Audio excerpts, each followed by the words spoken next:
ശക്തമായ ചലനങ്ങൾ, വിറയൽ, അല്ലെങ്കിൽ രോഗി ബോധം നശിച്ച് തറയിലോട്ട് വീഴുന്നു, പല്ല് കടിക്കുന്നു, വായുന്ന നൊരയും പതയും പോലെ വരുന്നു, നാവ് കടിച്ച് രക്തസ്രാവം ഉണ്ടാകുന്നു. ഒരാൾക്കാണെങ്കിൽ കുളിക്കുന്ന സമയത്ത് മാത്രമേ അപസ്മാരം വരുള്ളൂ. ചിരിക്കുന്ന അപസ്മാരം, അതായത് ജലാസ്റ്റിക് സീഷർ, ഒരു ബിരിയാണി മാത്രം കഴിക്കാൻ മാത്രം വരുന്ന ഒരു അപസ്മാര രോഗിയുണ്ട് നമുക്ക്. ചിലരിലെങ്കിലും ഈ അപസ്മാരം എന്നുള്ളത് തിരിച്ചറിയപ്പെടാതെ പോകുന്നുണ്ട്. ഞാൻ ആ സമയത്ത് പുള്ളി നിലവിളിക്കുക, ഒരു ചീത്ത പറയുന്ന പോലെയുള്ള മുഖ ലക്ഷണങ്ങൾ കാണിക്കുക, ഇറങ്ങിപ്പോവും എന്നൊക്കെ പറഞ്ഞ് ഇങ്ങനെ കൈ കൊണ്ട് ഇങ്ങനെ കാണിക്കുക ശക്തമായിട്ടുള്ള. ഒരു 2 മിനിറ്റിലേക്ക് വരും പോകും. 50 വർഷമാണ് ഇദ്ദേഹത്തിന് ഈ അസുഖം കൊണ്ട് ഇങ്ങനെ ഈ വിചിത്രമായ ലക്ഷണമായതുകൊണ്ട് മനസ്സിലായത് പോയത്.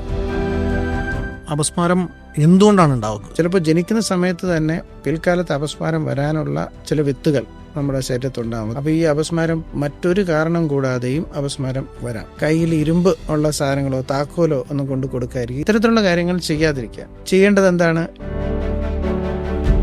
ഏത് രോഗമെന്ന് പറയുന്നത് ഒരു ക്ഷണിക്കപ്പെടാത്ത അതിഥി പോലെയാണ് കയറി വരുന്നത്. അല്ലാതെ നേരത്തെ പറഞ്ഞ് അപ്പോയിൻമെന്റ് എടുത്തിട്ടൊന്നും വരത്തില്ല. മറ്റുള്ള പല അസുഖങ്ങൾ വെച്ച് നോക്കുകയാണെന്നുണ്ടെങ്കിൽ ഇത്രയും നല്ല റിസൾട്ട് കിട്ടുന്ന ഒരു അസുഖം വേറെ ഇല്ല.